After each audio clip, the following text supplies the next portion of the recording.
उत्तराखंड अपना border Himachal Pradesh, UP, Nepal, Tibet और हरियाणा के साथ शेयर करता है। गढ़वाल और कुमाऊं को मिलाकर के पूरा उत्तराखंड बनता है।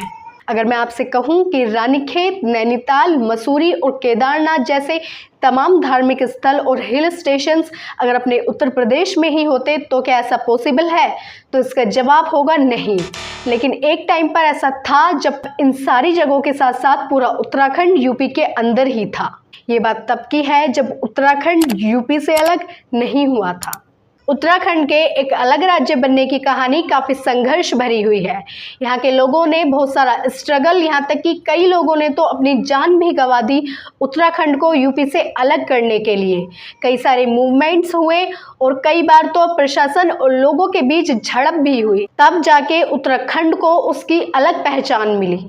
आइए जानते हैं कि कैसे उत्तराखंड देश का 27वां राज्य बना। 9 नवंबर 2000 को उत्तराखंड यूपी से अलग हो गया, जिसके बहुत सारे कारण थे।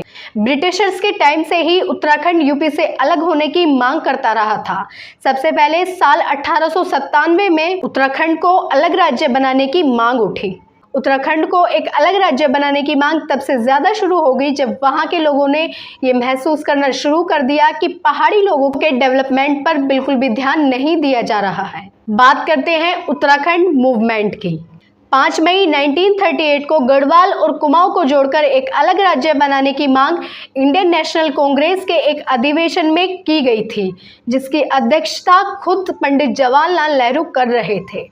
वे इस बात को समझते थे कि पर्वतीय क्षेत्रों का विकास नहीं हो पा रहा है और इसको लेकर के हिमालय सेवा संघ का भी गठन किया गया। उसके बाद 24 जुलाई 1979 को एक अलग पहाड़ी राज्य बनाने के उद्देश्य से मसूरी में उत्तराखंड क्रांति दल का भी गठन किया गया। जिस खूबसूरत उत्तराखंड को आज हम देखते हैं उसको उसकी पहचान सिर्फ बातों से नहीं मिली।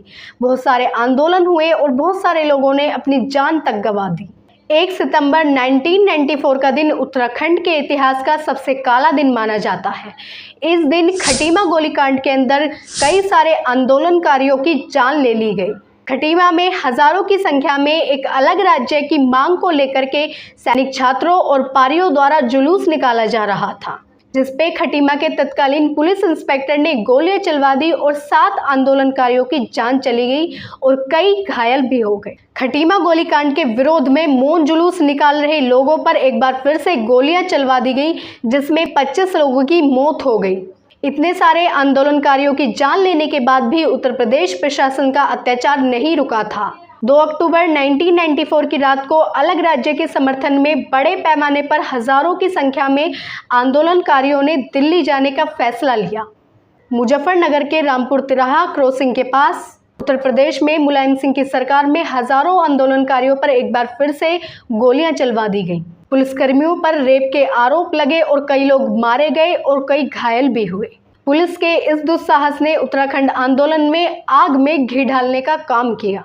10 नवंबर 1995 को पुलिस ने श्रीयंत्र टापू पर डेथ स्ट्राइक कर रहे आंदोलनकारियों पर लाठीचार्ज करना शुरू कर दिया और 2 लोगों को घायल करने के बाद नदी में फेंक दिया गया।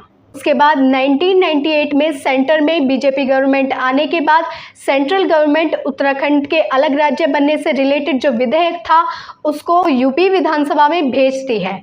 26 अमेंडमेंट्स करने के बाद में 22 दिसंबर को वो लोकसभा में पेश होता है, लेकिन सेंटर में बीजेपी की सरकार गिरने के कारण ये बिल पास नहीं हो पाया। बीजेपी की सरकार वापस आने के बाद में दोबारा इस बिल को यूपी विधानसभा में भेजा गया।